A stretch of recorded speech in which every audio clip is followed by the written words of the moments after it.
The classic .22 long rifle. There is just something timeless about it. Despite being well over a century old and facing a constant barrage of competition from newer, more powerful Rimfire cartridges, the humble .22 long rifle still holds its place as a favorite for plinking, for varmint control, and for building fundamental shooting skills. The ammunition is cheap, the recoil is basically non-existent, and these firearms are just plain fun to shoot. But here is the thing. A lot of shooters do not realize just how much hidden potential this little round actually has.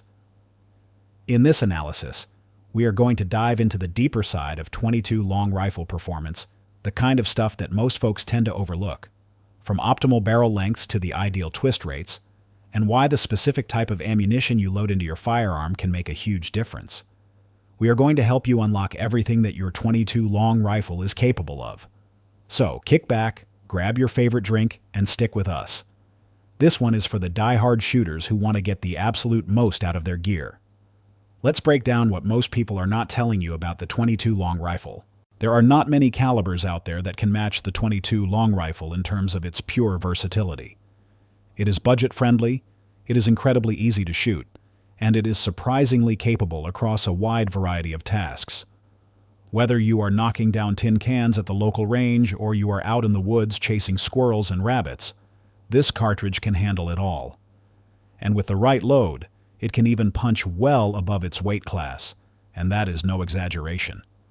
Case in point, back in 1953, a 63-year-old Cree woman named Bella Twin made history near Slave Lake, Alberta, when she brought down a massive grizzly bear using nothing more than a single-shot .22 rifle. That is right, a single-shot, bolt-action .22 Cooey Ace 1, duct tape, and all.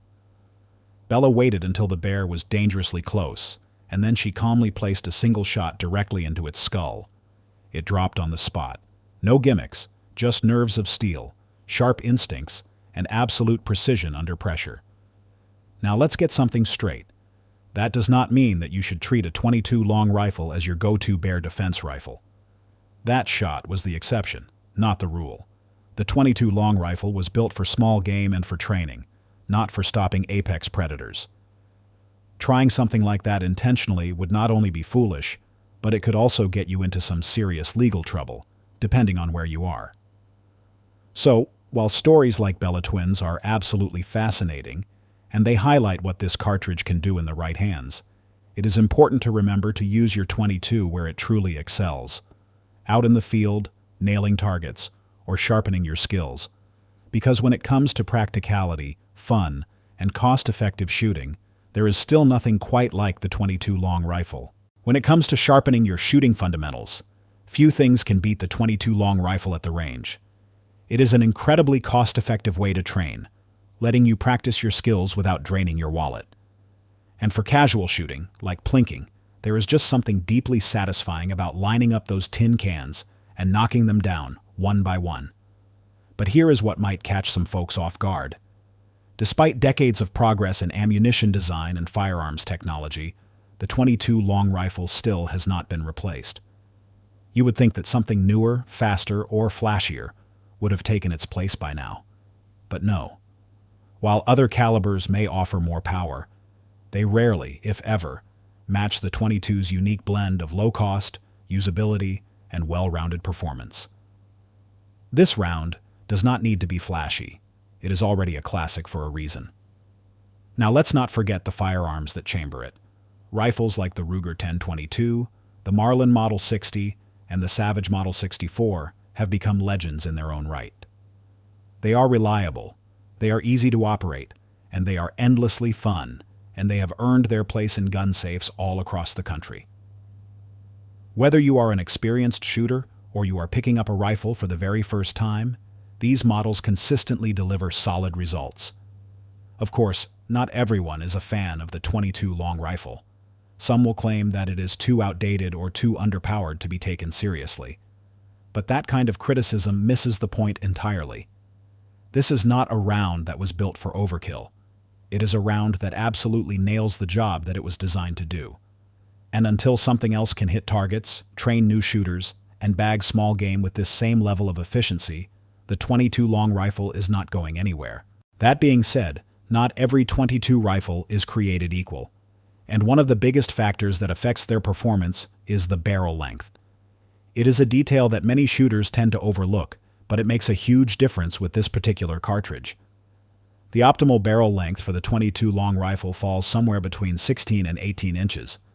That range gives you the best balance of speed, stability, and overall ballistic performance. While shorter barrels are certainly lighter and handier, they do not give the powder enough time to burn completely, which cuts down on your velocity and your energy. They are great for backyard plinking, for sure, but they are not ideal for achieving tight groups or for reliable hunting accuracy. On the other end of the spectrum, stretching the barrel out past 18 inches might seem like a good idea, but it can actually work against you. The extra length adds friction, and since the .22 long rifle generates a relatively low amount of pressure, that additional drag can actually slow the bullet down. Once that pressure has done its job, any more barrel just means more resistance, and that can hurt your performance rather than helping it. So, while those long barrels may look like they are ready for precision work, in the case of the .22 long rifle, they can actually be a drawback. Now, there is this popular belief that a longer barrel automatically means better accuracy, and while that might ring true for certain high-powered calibers, the .22 long rifle does not follow those same rules. This cartridge does not need feet of rifling to do its job.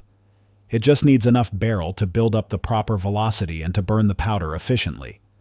Stretching the barrel out past that sweet spot might seem like a smart move, but in reality, it only adds unnecessary bulk and makes the rifle less agile. So, what is the verdict? For optimal performance and flexibility, you are best off with a barrel in that 16 to 18 inch range. That will give you the ideal handling for everything from range work to small game hunting. If you want something more compact, sure, a shorter barrel is fine for close quarters work, but just be prepared to give up a bit of velocity in return. But the barrel length is just one piece of what makes a .22 long rifle really perform. Another crucial factor is the barrel's twist rate. That is how fast the rifling inside the barrel spins the bullet. It might sound like a minor detail, but it can seriously influence your rifle's accuracy. Here is how it works. A twist rate like 1 in 16 means that the rifling will complete one full turn every 16 inches of barrel length. That spin is what keeps your bullet stable in flight, preventing it from tumbling and veering off course. Most .22 long rifles come with a 1 in 16 twist rate for a very good reason. It works exceptionally well with the standard 30 to 40 grain bullets, which are the bread and butter of .22 long rifle shooting. Whether you are plinking cans, zeroing in on targets, or bagging small game, this twist rate delivers solid, consistent performance. But here is where things can get a bit more technical. Not all .22 long rifle ammunition behaves the same way. Subsonic rounds, which are typically heavier and move a lot slower, can benefit from a tighter twist rate, something like a 1 in 12, to keep them stable. Meanwhile, the ultralight high-velocity rounds often prefer a slower twist rate. If your barrel's twist rate does not match the type of bullet you are using, your groups can suffer. The bullets might yaw or even keyhole, which will completely ruin your accuracy. So, if you are planning to branch out beyond the standard loads, it pays to know your rifle's twist rate and to match it to your ammunition. It is not just about the numbers on the box. It is about getting your rifle to perform at its absolute peak. Using mismatched ammunition means more missed shots and a lot more frustration. But when your twist rate and your bullet weight are in sync, every single shot will feel like it is right on point. Even with the perfect twist rate and the ideal barrel length, there is still one more wild card in the .22 long rifle equation, something that can trip up even the most seasoned shooters: the rimfire ignition system.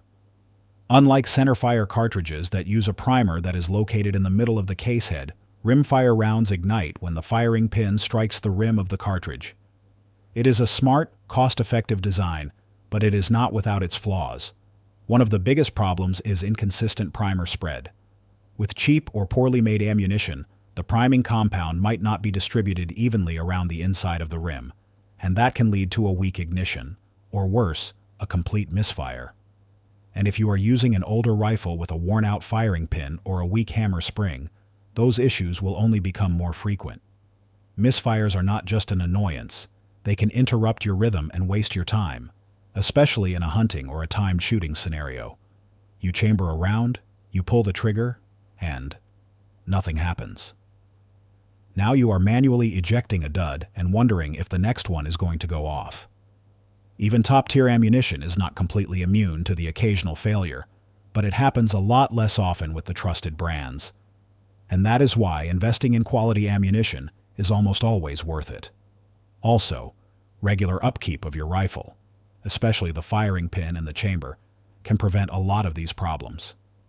Keep your bolt clean, make sure your firing pin is not worn down, and check for any grime or buildup in the chamber that could affect the performance.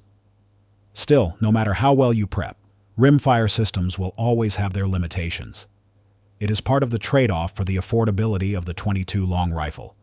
You save on the cost, but every once in a while, you are going to pull the trigger and hear nothing. If you thought the rimfire ignition system was the only oddity you would run into with the .22 long rifle, think again. Let's talk about another major factor: ammunition sensitivity. Now, this is not something that is exclusive to rimfires, but with the .22 long rifle, it plays a much bigger role, especially in the semi-automatic platforms. The root of the issue lies in the gas pressure. For a semi-auto to cycle properly, it needs enough force from the fired round to push the bolt back, eject the spent case, and then chamber a new one. And that is great, when everything works. But when you are using underpowered rounds, like subsonics, you might find that the action will short cycle or fail to eject entirely. And nothing kills the rhythm of a range session faster than constant jams and misfeeds. This is where the bolt-action rifles really shine. Because they are manually operated, they are completely immune to the cycling demands that the semi-autos face. Whether you are shooting quiet subsonics or standard velocity rounds, the bolt actions will just keep on working. They are a fantastic choice for scenarios where silence and precision are more important than speed, like when you are hunting small game or dialing in some tight groups at the range. So, how do you choose between a semi-auto and a bolt gun? It all depends on your priorities. If you want quick follow-up shots and you do not mind sticking to ammunition that has enough punch to cycle reliably, then a semi-auto like the Ruger 1022 is very hard to beat.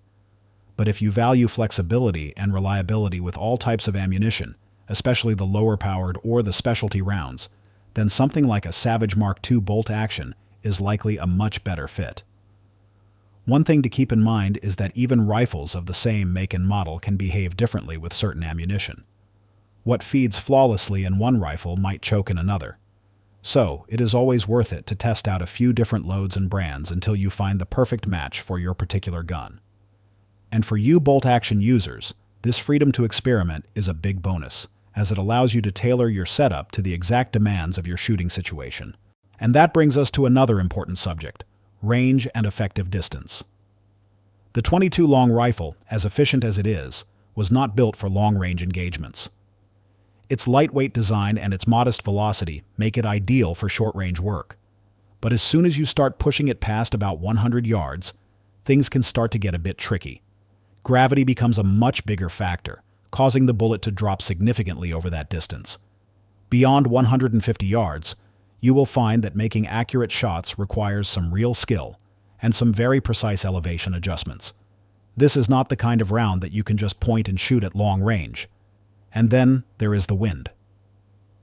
The .22 long rifle is extremely susceptible to crosswinds due to its low weight and its limited energy. A light breeze that would not even move a heavier center-fire bullet can shift a .22 round by several inches or even more off course. It is humbling for sure, but it also adds a new layer of challenge that many shooters actually enjoy.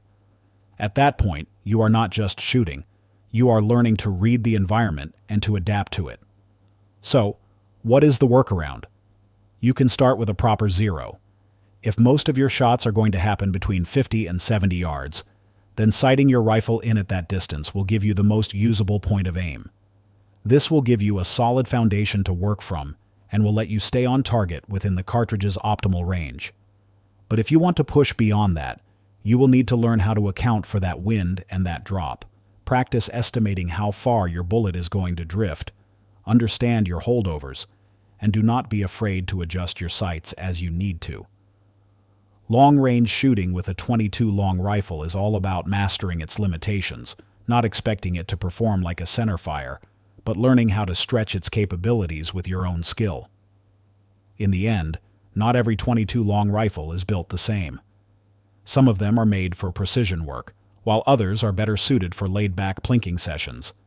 Knowing your rifle's purpose and respecting its limits is the key to getting the most out of it. Let me know what you think of this deep dive into the .22 long rifle down in the comments below. What are some of the things that you've learned about this classic cartridge over the years? If you found this breakdown helpful, be sure to hit that like button, subscribe to the channel for more in-depth content on the firearms we all know and love, and share this with a fellow shooter who might appreciate it. Stay safe, and we'll see you on the range.